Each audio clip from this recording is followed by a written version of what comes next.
Hai guys, balik lagi di channel Sudut Opini, channel yang membahas isu dan fakta dengan opini yang kritis, logis, dan objektif. Kali ini kita akan ngebahas soal PKI yang katanya udah bangkit lagi di Indonesia. Tapi sebelum kita mulai pembahasan, silakan kalian klik tombol subscribe dulu untuk kasih dukungan terus ke channel Sudut Opini. Dan jangan lupa nonton videonya sampai habis biar nggak salah paham.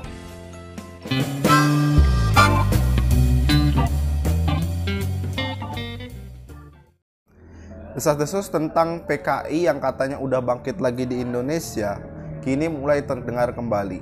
Isu tersebut kembali menyeruak di Indonesia dan media sosial setelah adanya temuan atribut yang berlogo PKI di salah satu supermarket di Palembang. Isu tersebut saat ini memang sedang naik-naiknya. Kata Ismail Fahmi, pendiri Drone dan Media Kernels, percakapan PKI naik signifikan pada 23 Mei dengan total 32.000 cuitan. Selain itu, adanya RUU haluan ideologi atau RUU HIP yang tidak memuat TAP MPRS nomor 25 tahun 1966 dianggap oleh beberapa pihak sebagai indikasi bangkitnya PKI di Indonesia. Beberapa tahun lalu, pernyataan tentang kebangkitan PKI juga pernah dilontarkan oleh Kiflan Zain, seorang mantan kepala staf Kostrad AD. Menurutnya, PKI di Indonesia sudah benar-benar bangkit dan telah punya markas. Bahkan sejak tahun 2017, Jenderal Gatot Nurmantio pun juga sudah memberikan pernyataan bahwa TNI selalu waspada terhadap kebangkitan PKI. Dari hal-hal tersebut, sampai saat ini gue melihat banyak hal ganjil yang kayaknya perlu kita bahas dan telaah. Awalnya gue ngelihat banyak postingan gambar tentang simbol PKI di media sosial dan para netizen meyakini bahwa kebangkitan PKI telah nyata karena telah ditemukan banyak lambang PKI yang beredar di sekitarnya. Ada juga seorang bapak-bapak yang diamankan polisi karena kedapatan menggunakan kaos berwarna merah dan berlogo Palu Arit.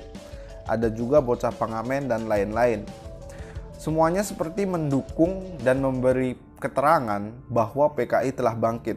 Belum lagi postingan-postingan yang dibumbui narasi konspirasi akan bangkitnya PKI yang semakin membuat keadaan dan seolah membawa kita ke masa perjuangan melawan PKI di masa lalu. Satu hal yang gue rasa mesti kita tahu adalah PKI merupakan sebuah partai yang pernah mengikuti pemilu tahun 1955 dan punya anggota di parlemen negara waktu itu. Artinya PKI adalah sebuah organisasi yang terdiri dari beberapa orang dan terstruktur. Dan anehnya sampai saat ini setiap yang mengatakan PKI telah bangkit tidak mampu menghadirkan bukti di mana keberadaan PKI dan siapa saja orang-orangnya. Mereka yang berpendapat PKI bangkit karena ada simbol yang berkeliaran juga sepertinya tidak pernah melihat bahwa jangankan atribut atau stiker, bendera PKI saja pernah terekspos di bawah demo dan dibakar. Harusnya mereka juga mempertanyakan dari mana mereka dapat bendera PKI itu. Yang jelas, sampai saat ini kebangkitan PKI yang disimpulkan hanya dari stiker ataupun lambang-lambang yang ditemukan bukanlah sebuah argumen yang kuat untuk mengatakan kebangkitan PKI itu sudah nyata. Mungkin saja benar jika ada beberapa orang Indonesia yang berpaham komunisme sampai saat ini. Sama seperti halnya ada beberapa orang Indonesia yang berpaham khilafah dari Hizbut Tahrir Indonesia yang sama-sama merupakan organisasi terlarang di Indonesia. Kemudian, bagaimana dengan RUU HIP yang tidak memuat TAP MPRS? Bukankah ini indikasi bahwa ada pelemahan dan memberi peluang PKI bangkit? Persoalan ini banyak disoroti oleh sebagian orang di Indonesia. Salah satunya adalah Bapak Anton Tabah, seorang purna polisi yang saat ini menduduki jabatan sebagai Dewan Pakar Ikatan Cendekiawan Muslim Indonesia atau ICMI. Dia mengatakan bahwa upaya kebangkitan PKI semakin tercium tajam, terlebih dengan hilangnya TAP MPRS. Hal ini sebenarnya sudah dijawab oleh Mahfud MD. Dia menjelaskan bahwa Sebenarnya HIP atau haluan ideologi Pancasila bukan digunakan untuk membuka ruang bagi komunisme, akan tetapi justru untuk menguatkan Pancasila. Bambang Susatyo selaku Ketua MPR pun menilai bahwa RUU HIP akan memperkuat Pancasila. Dan tanpa disebutkan, ideologi selain Pancasila tidak bisa dibangkitkan kembali. Dan Bamsud juga mengatakan, walaupun di dalam RUU HIP tidak tercantum TAP MPRS 1966, bukan berarti menafikan TAP tersebut, dan TAP tersebut masih berlaku dan bersifat permanen. Dari penyampaian tersebut harusnya sebagai masyarakat kita tak perlu lagi terbawa isu PKI bangkit.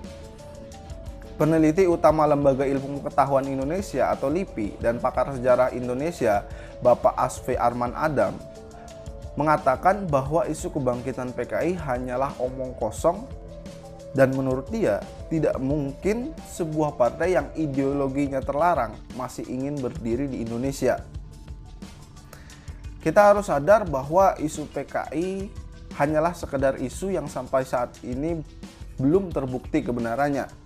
Namun, sebagai masyarakat yang mencintai Indonesia dan menjunjung tinggi Pancasila, kita tidak boleh mengendurkan semangat kita dalam mencintai dan menjaga Pancasila.